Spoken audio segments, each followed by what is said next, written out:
Bonjour à toutes et à tous, c'est Stéphane pour la chaîne Foilier, je vous remercie de me retrouver chez moi et donc chez vous. Le Figaro, là, il est complètement pris en total délit de mensonge, un pur mensonge.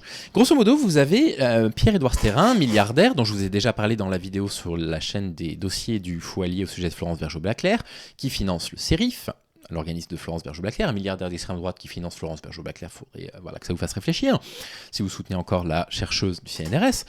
Et Pierre-Édouard Stérin a créé un observatoire. Un observatoire pour voir un petit peu l'évolution du catholicisme en France, allez comprendre. Et le Figaro se fait le relais du résultat de cette étude et il vous dit la chose suivante, le catholicisme reste majoritaire en France devant l'athéisme à 15% et l'islam à 4%.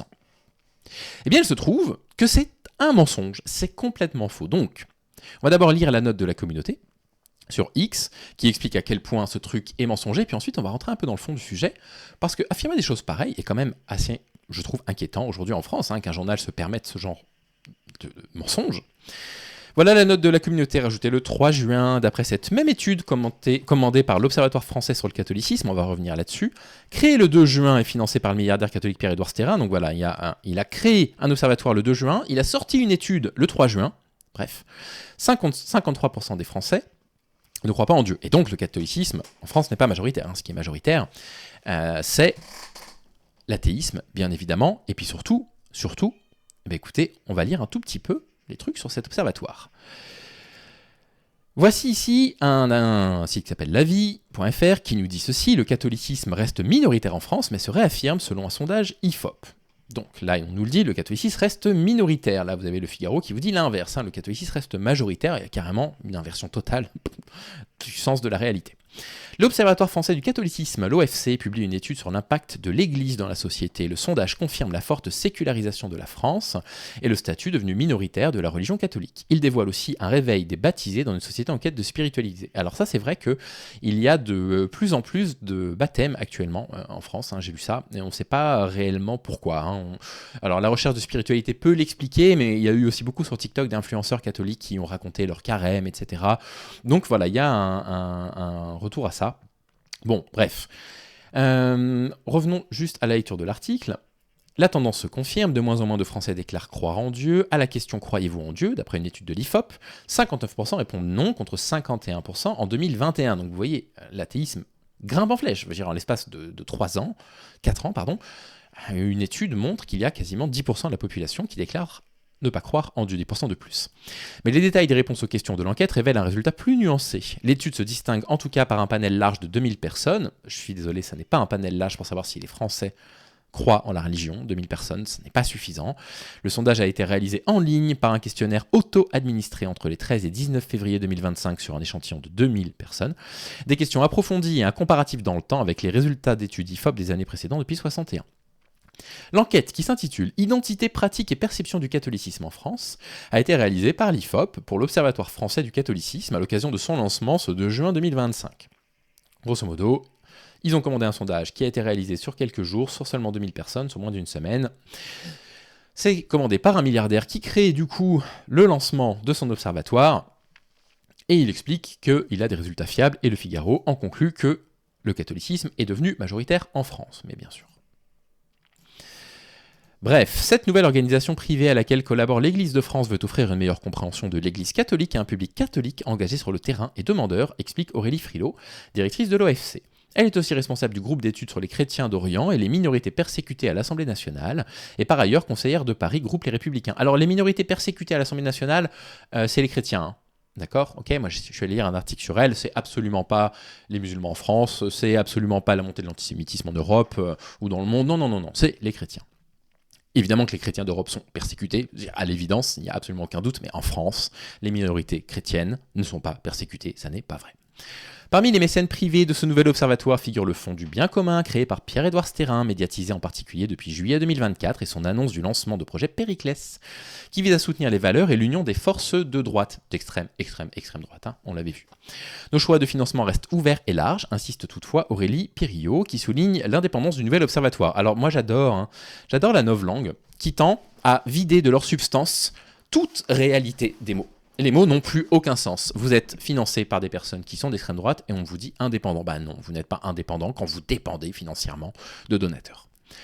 Il s'agit d'une organisation neutre, oui bien sûr, qui travaille en collaboration avec des chercheurs, des experts, des sociologues reconnus, des laïcs et des religieux. L'OFC pourra collaborer selon les besoins avec les diocèses ou des associations catholiques ainsi qu'avec d'autres institutions publiques et privées. Publiques, c'est bien, la laïcité c'est un petit peu quand ça les arrange. L'étude apporte la confirmation d'un puissant processus de sécularisation de la société française, depuis la Révolution française, commande Jérôme Fourquet, directeur du département Opinion et Stratégie d'entreprise. Il touche au premier chef le catholicisme, puisque c'est cette religion qui était ultra dominante en France. Les indicateurs basiques que sont la croyance en Dieu, mais aussi l'assiduité à la messe dominicale ou encore le nombre de baptêmes, montrent l'ampleur de ce phénomène, qui s'explique notamment par la perte d'influence du catholicisme. Je ne sais pas si c'est la perte d'influence du catholicisme, je pense que le catholicisme est toujours extraordinairement influent dans le monde. Je pense que ça s'explique surtout par le fait que nous vivons dans une société laïque et que, voilà, les décennies passant, quand on vit dans une société laïque, la population devient laïque, l'habitus se prend.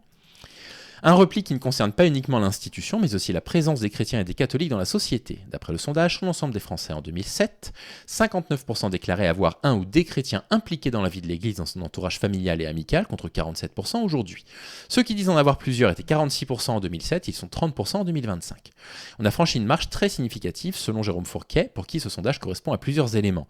On le cite, la disparition des générations âgées, qui représentent souvent celle des grands-parents, qui constituait encore un point de contact entre l'Église catholique et le reste de la population, ce qui montre que ce phénomène de sécularisation s'appuie notamment sur le mécanisme du renouvellement générationnel. Fin de citation. Donc voilà, quand le Figaro dit que le catholicisme est majoritaire en France, c'est un titre mensonger, il n'y a aucun autre mot possible. L'indicateur du baptême, lui, résiste mieux à l'usure du temps et à la sécularisation du fait de sa dimension culturelle et traditionnelle. Je ne suis pas sûr. Je pense qu'il y a aussi un phénomène de mimétisme où vous avez de plus en plus de personnes sur les réseaux sociaux qui parlent de leur religion. Vous savez qu'en France, en particulier, les musulmans parlent énormément de leur religion sur les réseaux sociaux. Ils parlent du sens de leur foi, ils parlent de leur compréhension du Coran, de comment, en France, en tant que musulmans et français, ils arrivent à concilier les deux parce que la France est quand même hostile à la pratique de la religion musulmane. Et je pense qu'il y a un phénomène de mimétisme qui fait que on a des influenceurs qui se disent on va faire pareil avec la religion catholique. Ce qui est tout aussi intéressant, mais ça répond à des conséquences sociales qui sont quand même différentes. Il s'agit aujourd'hui d'un effet de stock très puissant, avec 76% des Français baptisés aujourd'hui, issus de générations de parents ou grands-parents qui étaient baptisés à 92% en 1961. Aujourd'hui, les baptisés sont en très large majorité les 65 ans ou plus, et en minorité les 18-25 ans. Au gré du renouvellement générationnel, les effets de seuil vont être assez violents, ce qui explique ainsi que 46% des Français déclarent être attachés à la religion catholique, loin devant l'appartenance à l'islam qui se situe entre 4 et 6%. Alors ça c'est drôle parce que 4 et 6% de personnes qui revendiquent une appartenance à l'islam, déjà je pense que c'est un peu plus, mais surtout, quand bien même ce serait 10%, bah oui, ça occupe 100% de l'espace médiatique, pour 4 à 6% d'après ce sondage. Que penser alors du nombre record de baptêmes d'adolescents et d'adultes enregistrés à Pâques ces dernières années, passant de 2 milliers au début des années 2000 à près de 10 000 aujourd'hui ? Il se passe quelque chose, même si ce qui est gagné en catéchumène, je ne connais pas du tout le vocabulaire, est très loin de compenser le manque de baptême à la naissance. Répond Jérôme Fourquet. J'imagine que le catéchumène, c'est le fait de suivre l'enseignement du catéchisme, je suppose. Écoutez, on va pas mourir idiot, On va pas mourir idiot, je ne vais pas mourir idiot. Personne qui a entendu parler de Jésus-Christ demande à l'Église de lui faire connaître, oui c'est ça, d'accord, suivre le catéchisme. Son étude montre toutefois un changement de posture vis-à-vis du baptême. Le deuxième enseignement de l'enquête, c'est que nous sommes passés d'un catholicisme de conformisme social et d'héritage, très intéressant ça, majoritaire, à un catholicisme qui est minoritaire dans la société française, mais qui procède de plus en plus d'une affirmation et d'un choix. Et ça c'est intéressant, parce que ça montre aussi que l'une des raisons pour lesquelles il y avait peut-être autant de personnes catholiques en France, c'était un mimétisme social. Bref, on va lire le dernier paragraphe, les deux derniers paragraphes. Autre intérêt de l'enquête, la mesure détaillée de l'impact des affaires des VSS au sein de l'Église qui marque fortement l'opinion publique, davantage chez les 50-65 ans et plus.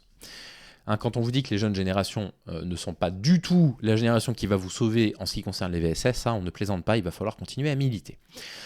Voilà, ça les touche plus quand ils ont 50 à 65 ans que chez les jeunes générations. La série de questions à ce sujet a été voulue par la Conférence des évêques de France, une très bonne chose, dans ses échanges avec ce nouvel observatoire au moment de construire le questionnaire.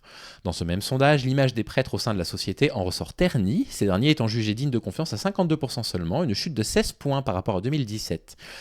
Merci encore MeToo. Ils sont perçus comme étant des références, des guides des repères à 47%, un chiffre qui a baissé de 4 points depuis 2017. Voilà, bon bref, vous voyez un petit peu l'idée. Ce que dit cet article est assez intéressant finalement. Ce que dit cet article, c'est qu'il existe des jeunes qui ont besoin, je sais pas, d'affirmer le fait qu'ils appartiennent à une communauté, et là en l'occurrence c'est la communauté catholique à travers le baptême, ou qui ont envie d'en parler sur les réseaux sociaux. Mais ça dit aussi que la pratique du catholicisme, dans ces dernières décennies, était une pratique finalement sociale, c'était une pratique qui n'était pas une pratique réellement personnelle, une réelle démarche. Ce qui ressort en tout cas de cet article, c'est que les Français sont laïcs. En grande majorité, ils ne sont pas majoritairement catholiques, c'est complètement faux. Et cet article du Figaro est vraiment un article, pour moi, c'est un article qui a toujours cette volonté civilisationnelle, vous voyez ce que je veux dire, d'affirmer que la France est un pays catholique, ça n'est pas vrai. Il va falloir que la droite et l'extrême droite renoncent définitivement à ces croyances complètement fausses, selon laquelle on serait un pays de culture profondément catholique. Une partie de ce sondage nous intéresse et explique que ça n'est pas réellement le cas. Il y a eu une pratique, on va dire, vous pratiquez la religion catholique parce que tout le monde dans sa famille le faisait, donc pourquoi pas vous. Voilà. Voilà ce que je voulais vous dire dans ce bref épisode. Je trouve que cet article du Figaro est vraiment caractéristique de ce qui ne va pas dans les journalistes politiques de droite et d'extrême droite. On a des choses à corriger de notre côté, bien évidemment, mais là, c'est quand même assez grave. Et puis, ce retournement permanent du sens des mots commence vraiment à être inquiétant, je trouve. Sur ce, je vous souhaite une très bonne journée, week-end, je crois. Je vais sortir cette vidéo un samedi. Et je vous dis à demain matin, 11h. 11h, les sorties des épisodes le week-end, 17h en semaine. Salut les amis, à bientôt.